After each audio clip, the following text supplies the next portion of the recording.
Olá, galerinha do meu YouTube, tudo bem com vocês? Hoje eu vim mostrar pra vocês uma coisa que tá muito viral na internet e que era o meu sonho, que a minha prima me deu.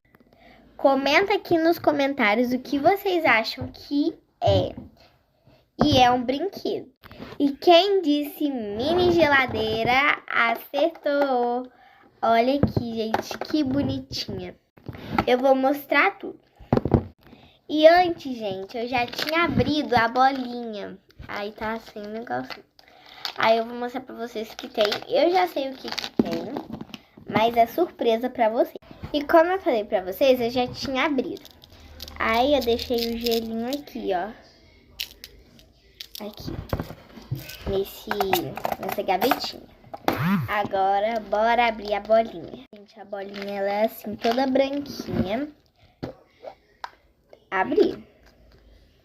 Olha, gente, tem o negocinho que é pra você marcar o que você tem, né? E tá tudinho aqui. Então, bora lá. E, gente, a geladeirinha é assim por dentro, ó. Ela é muito fina. Só que pra ligar, gente, tem que ter pilha. E olha aqui, gente, tem muita coisa. Bora lá abrir, né? Vou até abrir a geladeirinha de uma vez. E, gente, olha o que tem. Que bonitinho.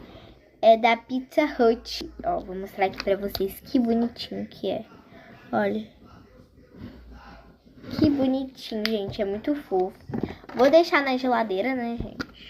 E também tem uma outra pizza que eu vi aqui, tá? Não tem só uma, tem 3, olha. Outra Pizza Hut, só que essa daqui, gente, é de calabresa. Olha, esse daqui, que bonitinho. É tudo em miniatura, né, gente? Muito fofo. E também tem os chickens. Que isso daqui, gente, é papelão de verdade, igual da vida real. É muito legal, olha aqui. Olha, gente, franguinho. Gente, também tem a gelatininha, olha, que coisa fofa. Muito bonitinho, gente, é tudo em miniatura e cabe tudo na geladeira, tá, gente? Olha isso. Tem a saladinha de fruta, gente, que dá pra tirar a tampinha. E as frutinhas, tá? Mas eu não vou tirar porque dá trabalho pra colocar depois. Gente, eu também consegui o pretzel e a panqueca, que é muito bonitinho.